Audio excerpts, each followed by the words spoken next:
हमारा क्वेश्चन है, in a society it is customary for friends of the same sex to hug and for the friends of opposite sex to shake hands. अगर male male female female है तो वो hug करेंगे, अगर male female या female male है तो वो हाथ मिलाएंगे। A group of friends met in a party and there were 24 handshakes, तो 24 हैंडशेक्स थे total. Which one among the following numbers indicates the possible number of hugs, इनमें से कौन सा नंबर है जो पॉसिबल नंबर ऑफ हग्स हो सकता है वो हमें बताना है। तो सबसे पहले तो हैंडशेक्स का कॉन्सेप्ट देखते हैं। अगर मान लीजिए मेल आपके पास 3 है, फीमेल आपके पास लेट्स से 4 है, तो हैंडशेक्स देखिए कैसे होंगे। मेल 1, मेल 2 और मेल 3 हैं, वो अपने-अपने हाथ आगे बढ़ाएँगे फीमेल्स के साथ हैंडशेक करने के लिए।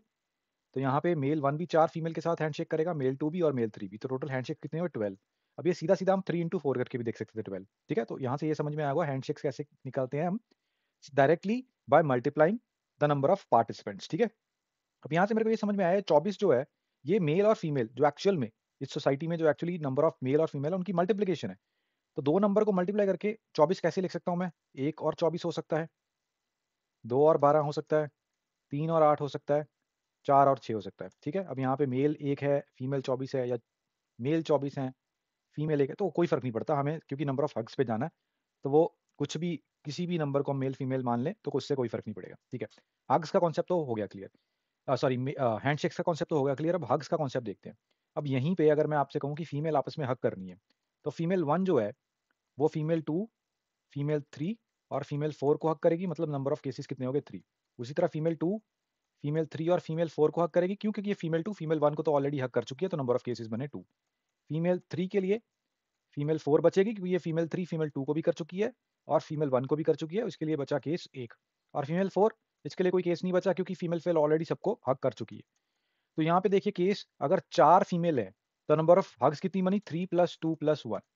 तो ये सिंपली कुछ नहीं है, ये सम ऑफ नेचुरल नंबर्स है। अगर फीमेल यहाँ पे 4 ना होके मान लो यहाँ पे 6 होती, ये तो 4 के लिए बन गया ना, अगर 6 होती तो ये क्या कितना बन जाता? ये बनता 5 + 4 + 3 + 2 + 1।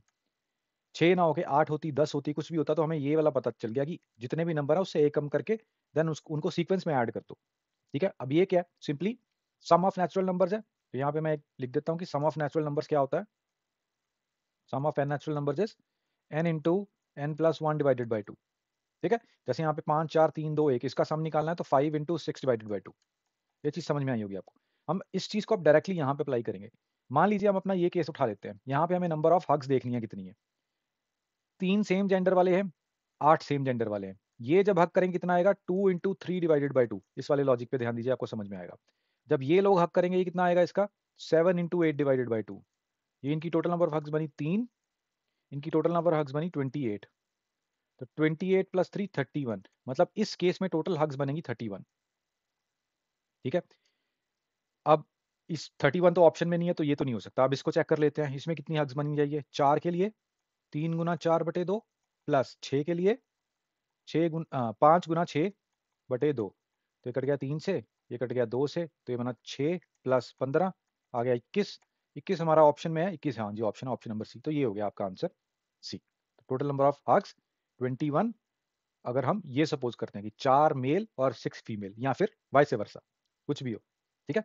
चलो, ये तो हमारा लॉजिक था सिंपल, जस्ट हमने काउंट कर लिया, देखा, केसेस बनाया, कॉमन सेंस यूज़ करी और कर लिया इसको, इस क्वेश्चन को सॉल्व। बट अगर इसमें हमें कॉम्बिनेशन लगाना होगा तो वो कैसे करेंगे? अब कॉम्बिनेशन क्यों बोल रहा हूँ मैं? परम्यूटेशन क्यों नहीं बोल रहा, पहले तो वो भी गौर करना है।